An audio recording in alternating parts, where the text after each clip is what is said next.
welcome back to another episode of Centered with Ciara.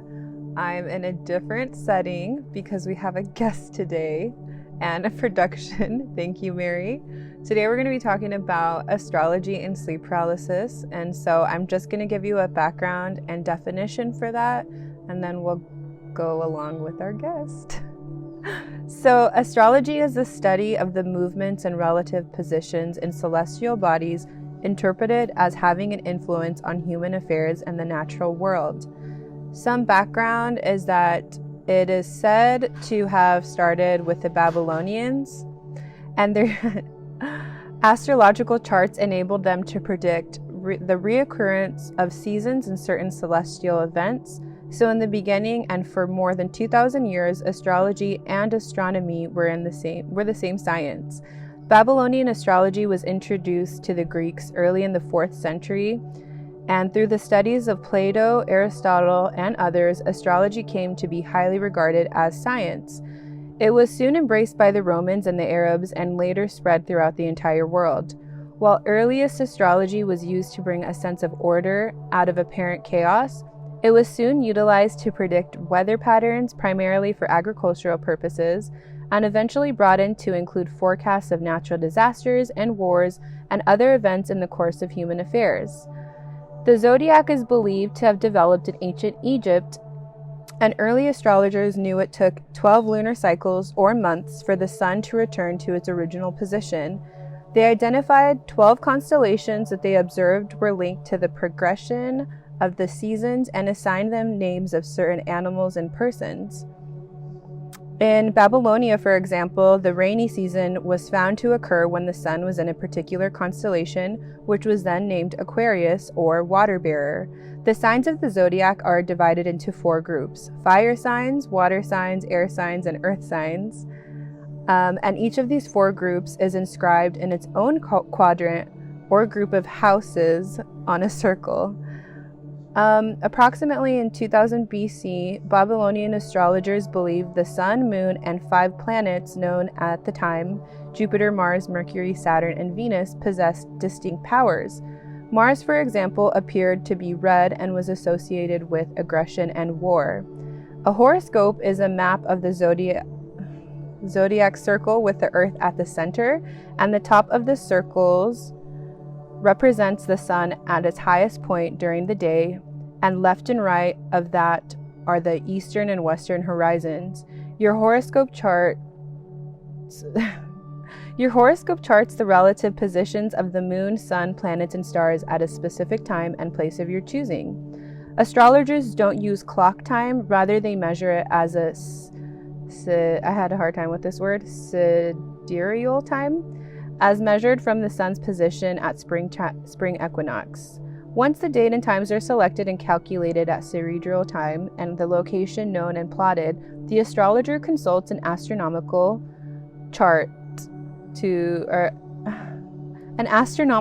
ephemeris to construct the chart.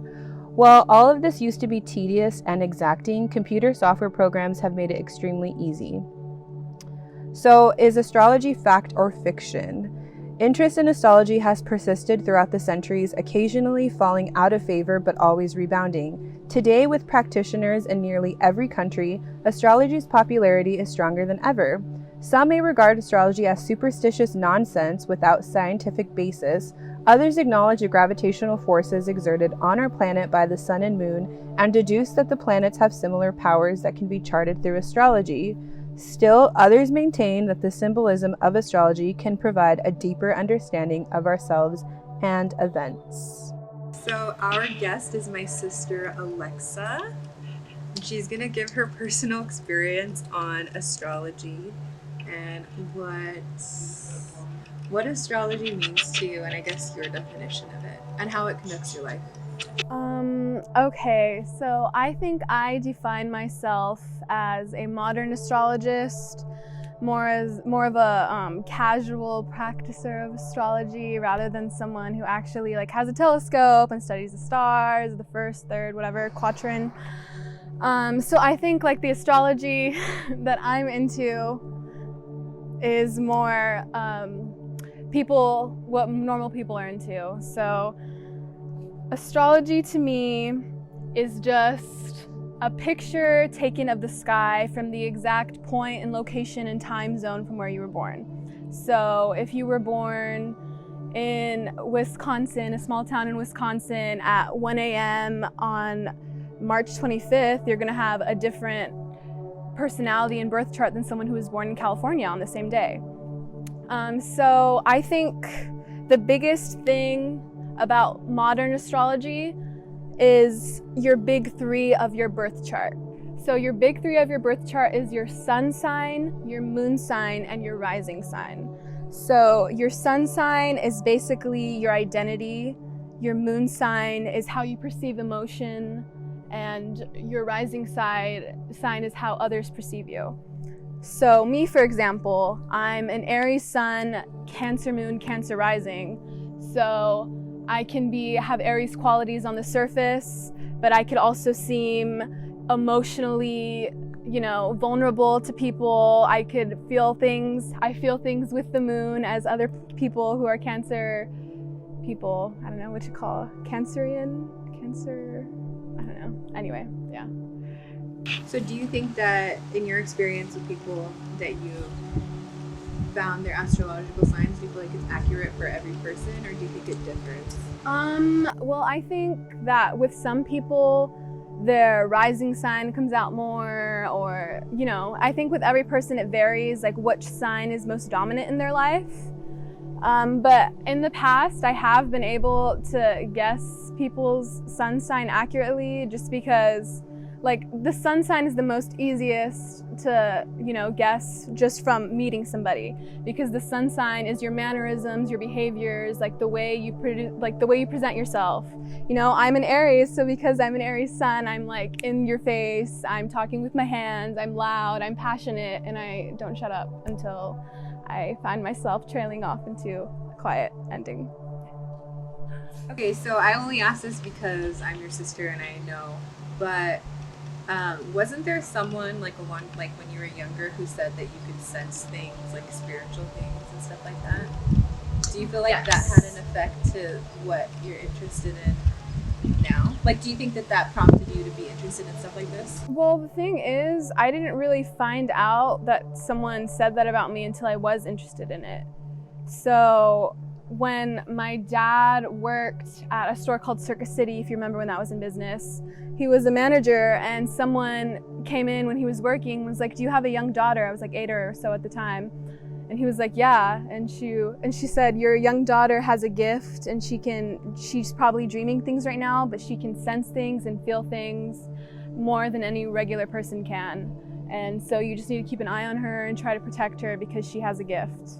And so later, like when I started getting into astrology and, psychic mediums and tarot cards, that's when my dad was like, "That's weird that you're into that, and weird that you have like dreams and sleep paralysis and you can feel that because, someone did tell me that when you were younger."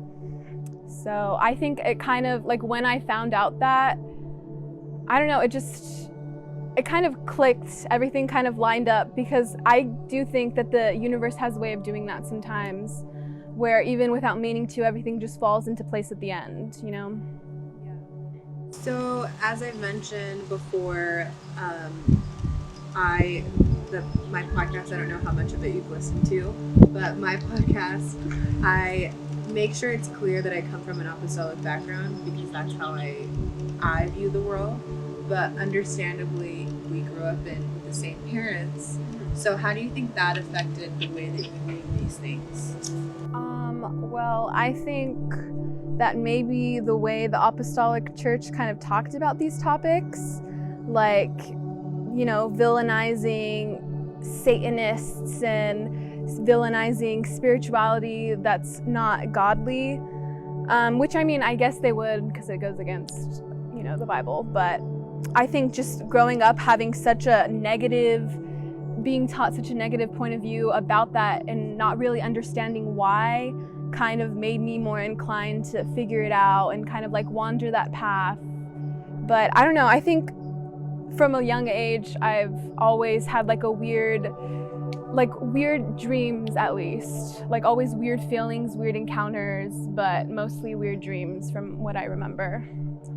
Okay, so we can go into the intro of sleep paralysis so you can talk about your experience with that. Are we done talking about astrology? Do you have anything else to say about it? Well, that seemed quite brief. Well, I want to keep it to the point. Do you have anything else to add about it? I was going to ask you something else, but I forgot what the question was. Well, do we have any Q&As from any film people that are filming us? You said that we're different, but we're born on the same day. How does that? Yeah. So we were born on the exact same day, but because you were born in a different year, I don't know what hospital you were born in a different time, you have a different moon and different rising sign. So because we have the same day, even if we were born in the same town, like we have different astrological makeups. So like you could be, I don't know, I'm just guessing. I'm born 93, San Bernardino Community Hospital. You could be a Taurus moon and Capricorn rising. But I don't know, that's just a guess. Anyway, but I'm just saying, yeah, that could be why we're different and why we could have different Aries traits. Like I could have, my emotions are ruled by Cancer, but your emotions could still be ruled by Aries, you know? Like it's different for everybody. It sits differently for everybody.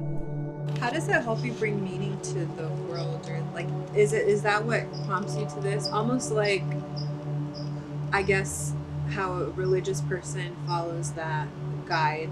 Like, do you use astrology as your guide in life, or do you have other things that you feel like lead you that way? Well, I don't think it's so much that I use astrology as like a guide for life. I just kind of use it as like a helpful tool for self-awareness and maybe like understanding others, like where they're coming from, and just realizing that it's inevitable that the moon, which controls the tides, which controls the weather, you know, it's inevitable that it could influence our emotions and our personalities from like the time we were born. So I don't think it's so much as giving it meaning. I guess it does, but I guess it just makes it easier to understand like the natural world. It just makes more sense to me than the religious side. Since most of my listeners are Christian or religious, I guess, how would you want them to view people that practice things that you do? Well, I think that Christians just get really bogged down in, you know, like the stigma around it all and the old, you know, witch hunt, witchcraft, Salem witch trials type thing. And I think like astrology kind of gets caught up in that too, but I don't feel like astrology is inherently magical, just because I think it's quite scientific that the moon and our cosmetic placements would affect a person's personality or a person's behavior.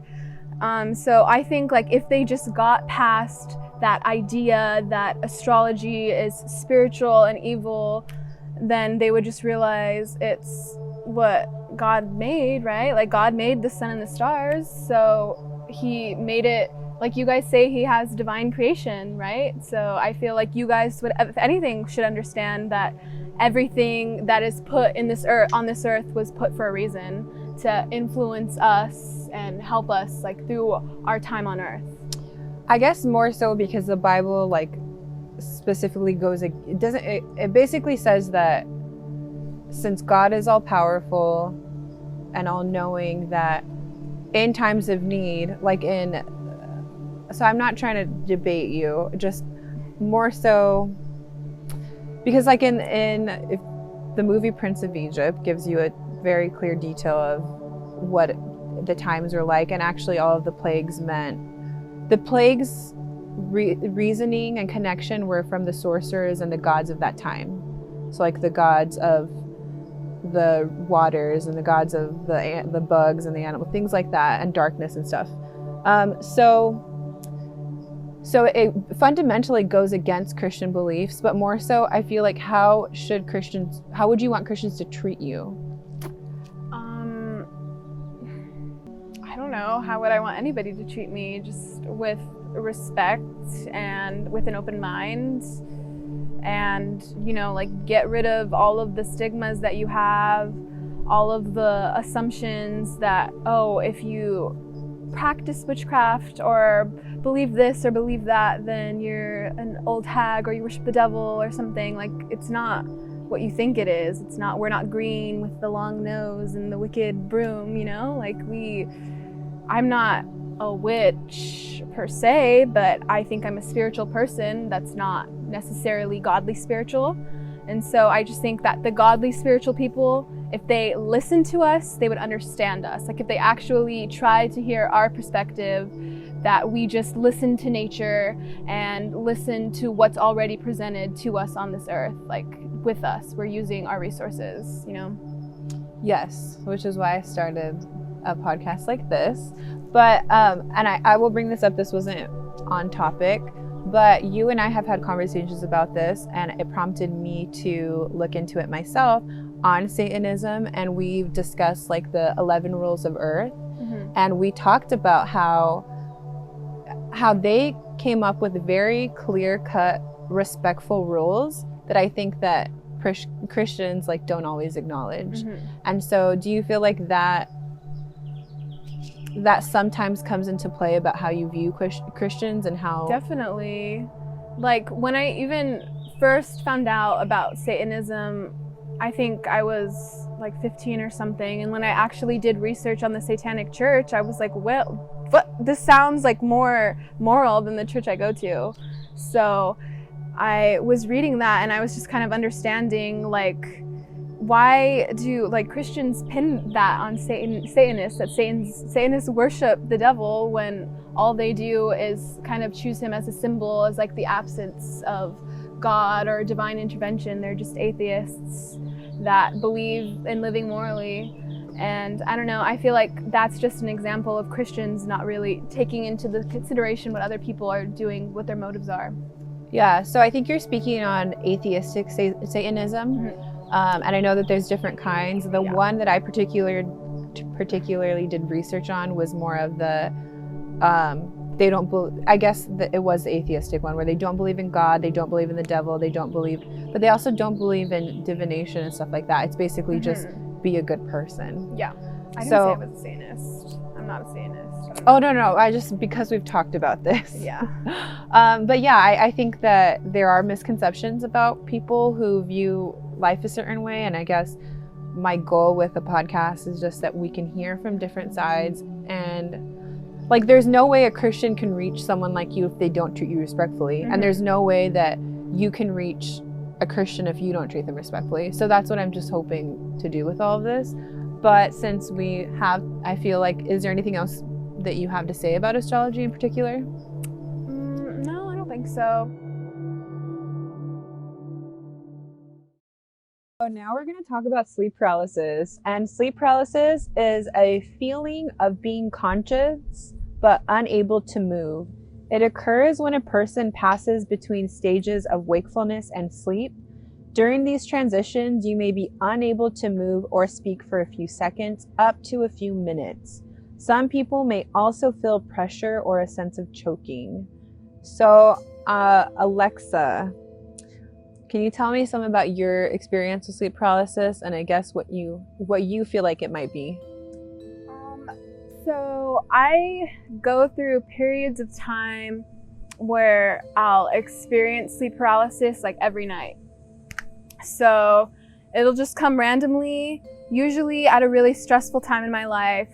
I'll, like, every night for like a week or two, I'll be trying to sleep, but I can't, because every time I sleep, I just go into that state of being paralyzed. And for me, it's been different.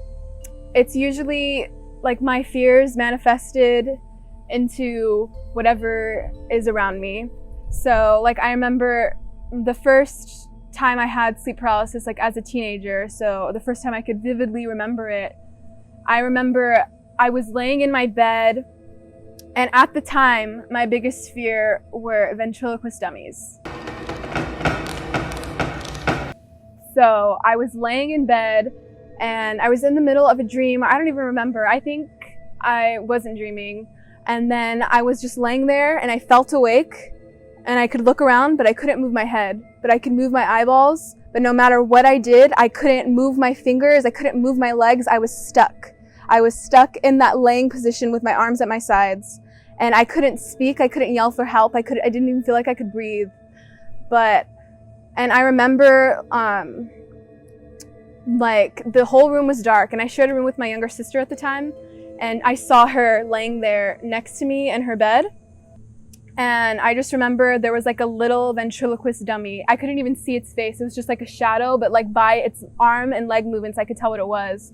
And it was just like running around in circles and just like doing that little laugh that they do. And I was like, oh my gosh. And I just remember I was just doing everything, trying to shake myself, trying to speak, trying to yell, trying to wake myself up somehow. Because I couldn't tell. Like at the time, I was really confused as to if it was real, if I was hallucinating, or if it was just a really bad dream. But yeah, and then like when you try to get out of sleep paralysis, no matter what you do, you just can't wake yourself up, and it's a really scary feeling. And it feels like hours, it really does, but like she said, it's just minutes at a time. And even, I remember one time, I think it was that time actually, I did manage to wake myself up, and I went back to sleep only to have sleep paralysis again. So I think sleep paralysis comes for different reasons. I think sometimes it could come because of a stressful time. Sometimes it could come because something's like plaguing your mind. You're thinking heavily about something. I think it has psychological roots. Just kind of how we process trauma or stress or any like really negative emotion, our brain can react differently. And I think that's what it could be. I know a lot of people think it could be spiritual, and at first I thought it could be too. And I think it just kind of depends on what your sleep paralysis is. Because I think there have been encounters that I've had that felt spiritual compared to feeling like they're stress-induced. So I will just ask this because if it's okay to say you no longer believe in God? Yeah. Okay. So at the time when you were a teenager and you first experienced that, did you feel like when you felt it was spiritual, did you call on Jesus, or did you just just try to pray in your mind or anything? I think like that first time I did feel sleep paralysis, I think I was trying to be like, Jesus' name, but it wasn't doing anything. Like I was like, Jesus' name, I was like thinking it, and I was like trying to say it out loud. But I just like, I don't know, I think I felt the weight on my chest too. It's just I couldn't breathe, I couldn't speak, I couldn't like get anything out. And so I was like, oh, is it because I'm not saying it out loud? But I was like, why would I be in this situation, you know, if I can't get myself out by calling on the name of Jesus when I can't even say the name of Jesus? But so I kind of stopped doing that just because you can't, like thinking it didn't really fix it for me, and I couldn't say it either, so I didn't. So I don't experience sleep paralysis, so that's why I was interested in having you talk about it. But there was a time we experienced something together, and I want you to say your experience first, and then I'll share what is happening for me. Okay, so Ciara and I, she used to live here sometimes, and so we were sharing a bed in her big, whatever, queen-size bed, and I was sleeping, but I started to have sleep paralysis next to her. And so, like, I was there and I was stuck, but I was used to it by this time. Like, I was already like, oh, sleep paralysis, like that. At this point, it was an annoyance. It wasn't like a scary thought. So I was laying there stuck, and I remember just like seeing like a dark, like cloud. It was just a dark smoke almost. I couldn't tell because it was dark in the room too, but it just looked like a fog, and I just couldn't move. And I like tried to wake up Ciara, but then I remember I just like randomly heard screaming, and so that's what woke me up. And then you can take it from there. So I thought that you said at that same time you felt the darkness, you like almost had an out-of-body experience where you like saw us on the bed or something. I did? I don't remember that. I remember the first time you said that you had an out-of-body experience, and when you were out of body, that's when I started screaming and you snapped out of it. Well, I've had an out-of-body experience in sleep paralysis before. I just can't remember if it was when you were there. So for my end, when her and I always talk about dark things. I think that night we're watching Unsolved Crimes. So I don't think it had anything to do with that if it was a spiritual thing. It was just, you might have just been experiencing your sleep paralysis and I was just there. But I remember, like, I don't dream often and I don't remember my dreams. That's not something I'm in tune with. But I just remember screaming and then saying the blood of Jesus, and then you started waking me up, and then you were like upset that I was screaming in my sleep or something, and you just like left. And I think you were like, our energies don't match right now or something. But I thought the very first time we talked about it, you said you had an out-of-body experience, and at that same moment is when I started screaming and like, in Jesus' name. Maybe. I don't remember. How many years ago was that? 2? Maybe like 4? Like 2016, maybe? I think that's when I was here, in 2016. But yeah, I never experienced sleep paralysis. And then that day I was like, I don't think Alexa and I can be in the same room sleeping, because that's not something I can handle. But that has happened to me just twice before, but it's not the sleep paralysis way. It's more of like, it's usually at times that I'm like not close to God spiritually, and I feel like it's not a test of my faith, but it's like the moment I decide to like, I'm struggling spiritually, and then I decide to commit to God, and then I experience something at night that feels spiritual, and then in my sleep I'm like, in Jesus' name, and then I wake up. So I don't know. It's not at all what you've experienced. It's more of like, so to me it almost feels like a spiritual battle. Well, but I also don't know. Your mentality could influence it a lot too, because like essentially it's just your brain on autopilot when you're dreaming, right? So I think like if you are feeling that confliction in the back of your mind, then it's going to manifest in your dreams, you know? But it's at the turning point where I like have confliction about my spiritual walk, but the moment I'm like, okay, I'm going to commit to God that night. Because it happened with you one time, and it was at a time where I was deciding how I felt spiritually. And it happened one time at my ex-boyfriend's, and then it happened another time where I was at a friend's house and I was just talking to her about like my testimony, and then I was deciding to serve God again, and then that night I had a similar experience, but I woke up to her praying for me, and that's how I woke up. So I don't know anything about sleep paralysis, and I'm grateful from what I've heard, not from you and from others. That's not something I want to experience. I like sleeping well. But is this something that still happens? It happens differently. Like now it won't happen in my room. It'll happen in the middle of my dream.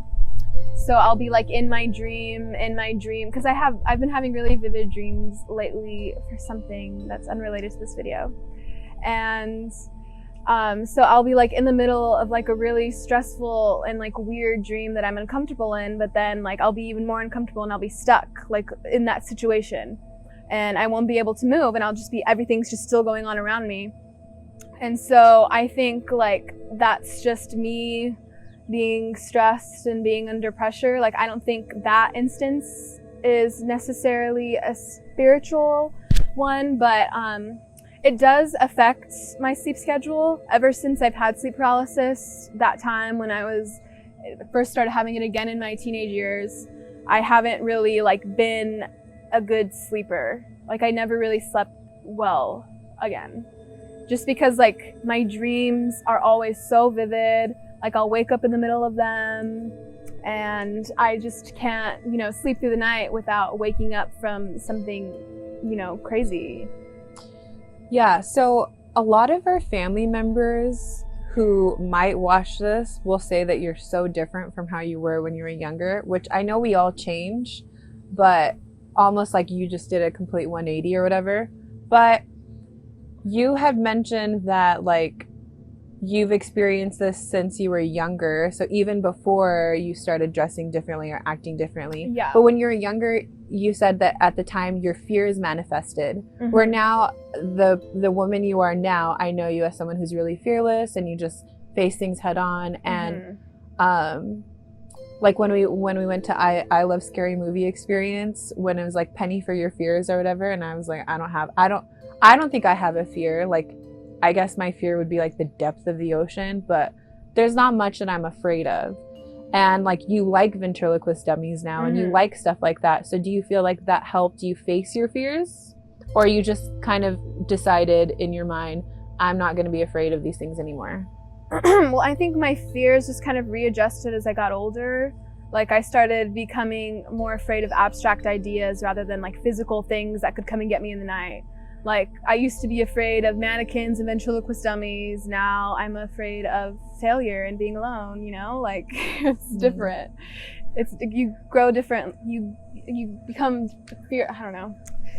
Fear manifests itself differently. Okay. Well, do you have anything else to say about sleep paralysis or any of the topics we discussed, or anything that's you feel the need to share to my listeners? Well, I think I should share my spiritual experience with sleep paralysis, just because it's a contrast from the other experiences I shared. So my first spiritual experience in sleep paralysis was in that same room when I was a teenager. And I just remember, because it was that first time that I was I think I had sleep paralysis every night for like 2 weeks, 3 weeks, maybe 2.5 weeks. And so there was a time where I was paralyzed in my bed like normal, and I saw everything like I usually did, except this time I felt my spirit leaving my body and just like banging against the wall. And it just like kept banging against the wall, and like I was feeling the pain of being banged against the wall, but I saw my body laying there on the bed. And so I remember like then I started dreaming, and then my body started like floating into other parts of the house and was banging like on the roof of the living room. And I think what really made that stand out from the other experiences that I had was there was no villain, and it was just me watching myself and just really like seeing yourself from that third eye perspective, you know, bird's eye view. It kind of makes you have a deeper understanding of yourself, and it's something that you wouldn't really be able to experience in real life unless you took a picture or looked in the mirror. And I think like astral projecting and sleep paralysis, that combination is something that just affects you emotionally. Like you feel something emotionally that you would never experience in any waking moment. And I think it just really changed me and changed kind of like my outlook on myself and my outlook on the world. Do you feel like that was around the same time you started to change your perspective on God and I guess religion as a whole? Maybe, because I don't know, I think part of my stress at that time was not feeling like I belonged in the church that I was forced to go to. So I think that was probably a part of it, just because like that was the start of me realizing that and feeling that way. So I think that they're related, yeah. Do you think that, did you talk to anyone about that at that time? Like share any information about what you were going through? No. Well, I think I told like Samantha, because we were going to high school together and we like sat together at lunch. But I just remember she was like, whoa, like that's cool, because it's like you don't really, because when you hear about it, especially when you're like a sophomore in high school, freshman or whatever, like you're like, whoa, that's cool, like that sounds like a really cool thing to experience, but you don't really think about it from that perspective. So do you think that just from your experience at that time in church, that even if you shared it with anyone at church, they would give you an understanding or anything that would help you at that time? I think that I originally felt scared, like I didn't tell anyone on purpose, just because I know how they would react, and I know that they would have, well, not I know, I assumed just by how they react to everything else, that they would assume that I was possessed by demons or needed some divine intervention or something, and it's just I didn't really feel I wanted that or needed that at the time. Yeah, so that's what I was wondering, if like you felt like you wouldn't want to share it because you were gonna like perform an exorcism or something. Yeah, definitely. I think like I didn't want to share, and I think probably the hardest part about growing up was having these scary, like really real and vivid dreams that like scarred me and made me like wake up afraid and not like feeling comfortable to like go to my mom and be like, oh, can you, and like telling her about it without feeling like she's gonna call the pastor and tell him to come over and like lay his hands on me or call him or something. So I feel like one thing that Christian parents too, or Christians in general going forward, I think that they should kind of hold off when someone comes to you with something like that. Hold off on the accusations or hold off on the assumptions and just kind of try to hear them out and just think about the vulnerability in telling you that, because opening up, but when you don't necessarily feel religious, opening up to a religious person is really scary and intimidating just because of how judgmental they can come off to seem. I mean, I think I would take it even farther and just, whether you're a Christian or not, if someone shares something, like before you even respond, consider if you're biased on that. Because if you're Christian, then your bias is like against people who aren't Christian. So when they share something, you're automatically going to be like, that's demonic or that's whatever. And if someone comes up to you and if you're prejudiced against women and you share something with a man, and they're going to think, oh, from a woman can't feel this way, or a woman, whatever. So I think that no matter what, when someone is vulnerable with you, first of all, be grateful that they come to you and are willing to share that with you. But before you respond, think about your biases and how what you say might affect them. Because we all take things differently. We can say the same things and it resonates with us differently. So thank you for sharing your experience and for being my first official guest. I guess we've gone over everything that I wanted to know about this particular topic, but do you feel that there's anything else that maybe... No, I don't think so. I just think, like, if you have sleep paralysis in the future, maybe because you watched this video, I don't know. If you have sleep paralysis, one hack that I've learned is to try to roll over on your side, because if you try really hard to put all your weight and focus it on one side, you wake up and you break from the paralysis. It's really hard to be able to do that, but that's just a tip. Have you ever tried that thing where lucid dream? Yeah, have you ever done that? No, I've tried. I just can't. I don't know. Maybe if I had sleep paralysis in the same way again, I could. But I don't know. I think like with the sleep paralysis I have, it's kind of hard to take control. Like the one I have now where it's in the middle of my dream. That's a weird hybrid of sleep paralysis and night terrors, but. Okay. Well, thank you. And that is the end. Thank you for watching this episode of Centered with Ciara. As usual, I will put the things that I've read in the description. I'm also going to link some Bible verses that talk about this specific subject.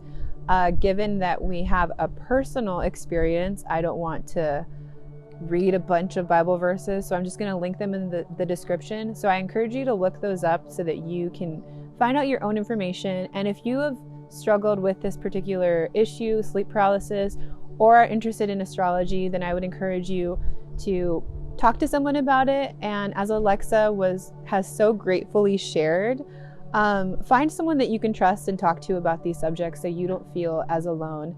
And I hope that if you feel the need to look into this topic, that you will reach out, comment, like, subscribe, follow, whatever this is. So thank you. Bye.